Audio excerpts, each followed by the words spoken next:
वाईट भेट होत असते, परंतु आज तू तिथेही दिसला नाही. दुपारी पाहिलं वाट पाहून मी पुन्हा परत वापस आलो. आपला जो नेहमीचा कट्टा आहे तिथं भेटायचा प्रयत्न केला, पण तिथे तू दिसला नाही मला. असं झालं कसं? आणि संध्याकाळी पर्यंत मी वाट पाहत होतो आणि मला फार उत्सुकता लागली की हा माझा मित्र गेला कुठं, तू आजारी पडला काय. माझ्या मनात तऱ्हेतऱ्हेचे प्रश्न निर्माण झाले आणि मग मला वाटलं की हा मित्र काहीतरी संकटात सापडलेला दिसतोय. हा याच्या घरी दिसत नाहीये, कुठं विचारत कुठंच पत्ता नाहीये. आणि मग मला काळजी लागली, तर त्या काळजीपोटी मी तुला शोधत शोधत इथपर्यंत आलो. आता भेटलं तर मला थोडंसं बरं वाटलं. मित्रा, तू होता परत दिवसभर.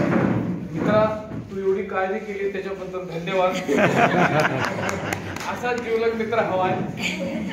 पण मित्रा काय सांगू, माणसाला पंख फुटले ना थोडस ओढावंसं वाटतंय. मी थोडासा बेंडूक आहे. मी बाहेर गेलो, जग पाहिलं. तुला माहिती आहे का जग कसं आहे?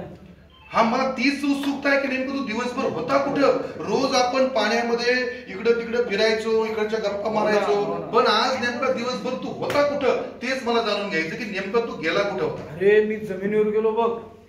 अच्छा, जमीन म्हणजे पाण्याच्या बाहेरची जी जागा आहे ना त्याला जमीन म्हणतात. अच्छा, आता पाण्याच्या बाहेर कुठं जागा आहे नेमकी तर माहिती नाही तुला? मी कधी बाहेरच पडलो नाही पाण्याच्या. हा नाही, बरोबर ना, मी गेलो त्याच्यामुळे. अच्छा, बर. हे बघ अशी जमीन असते. हा, बर. जमीन कशी सांगू तुला? जमीन म्हणजे जमीन.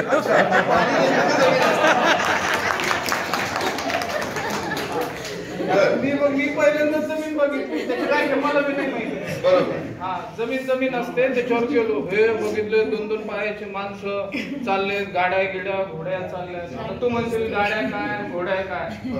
झाडं होती.